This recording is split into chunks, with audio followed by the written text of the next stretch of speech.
Right now on the line with us is David Priess. He is a visiting fellow at the National Security Institute at George Mason University. He served in the U.S. government during the Bill Clinton and George W. Bush administrations at the CIA and the State Department. And he's the author of a new book, How to Get Rid of a President, History's Guide to Removing Unpopular, Unable or Unfit Chief Executives. His website, David Priess, Priess.com.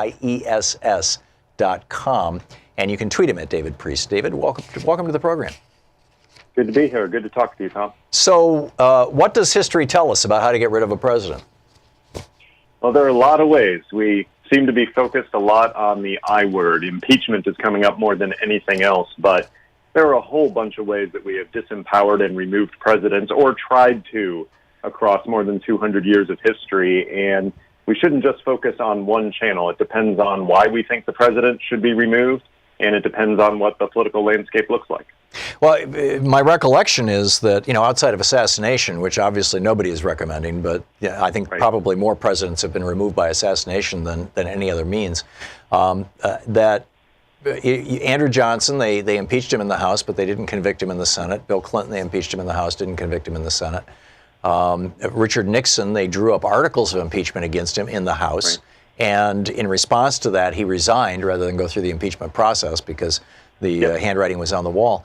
What am I missing here? What else is there outside of using impeachment either as a cudgel, as they did against Nixon, or as an actual weapon, as was used against Johnson and Clinton? Sure. In the book, I do write Richard Nixon was a president removed by impeachment. We know that it didn't get to a trial, but there's no doubt he resigned because he saw the impeachment writing was on the wall. So that is a successful removal. But I start much earlier, Thom. I look at what the founders' design was. And they had a very easy method for removing a president that had lost the favor of the people, and that's the next election. I end the book with it, but really the main way to get rid of a president who still wants to be in office is they run again, and we say, sorry, we're not that into you anymore. And this has happened a lot in American history. We've had 10 presidents who wanted to run again, who made it to the ballot, who were their party's nominee, and then somehow didn't make it anyway. But these people, happened in modern experience. Yeah, these Millard Fillmore, James Buchanan, that kind of thing. Is that? Yeah, you have to go back to 1992 for the most recent sitting president who was removed by the electorate. George H.W. Bush. H.W. Bush. Right. But before that, it used to happen a whole lot back in the 19th century. So that's one method, and that's the one that the founders clearly preferred. And that's why they settled on a 4-year term instead of a 9 or a 12-year term, so that people could regularly turn out the president if they didn't want him. But short of that, you can have the party decide not to renominate the sitting president. Well, that's what happened to Lyndon Johnson. Can be rejected by the party, like Lyndon Johnson in '68, effectively. Again, this used to happen a whole lot more often than it does in modern times, but there's no reason that can't happen again. We're already hearing the inklings of primary runs against Donald Trump, given his unpopularity within some circles of current and especially former Republicans. Of course, you do have assassination, which we don't recommend. You can wait for the president to die. We've had 4 presidents die in office, and frankly, it was the only way that Republicans could get FDR out of office because he kept getting reelected. But then you do settle in on some of the more nefarious means. I talk in the book about 2 things that are not quite removal, but they certainly look like it. One is removal in place, when the president still has the title, still sits in the Oval Office, but you have restricted their powers so much that they are effectively president in name only.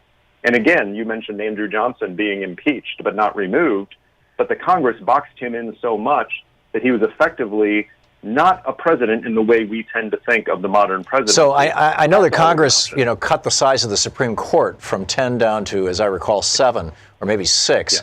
When Andrew Johnson became president, specifically because he was a Southern, he had been a slaveholder. In fact, his first slave was a woman named Dolly that he bought when she was 14. He bragged that she asked him to buy her because she thought he was handsome. He had 3 children by her. She followed him to the White House. I mean, he was just an unrepentant slave owner. And the radical Republicans, the abolitionists, did not want him to have the power to put somebody on the Supreme Court.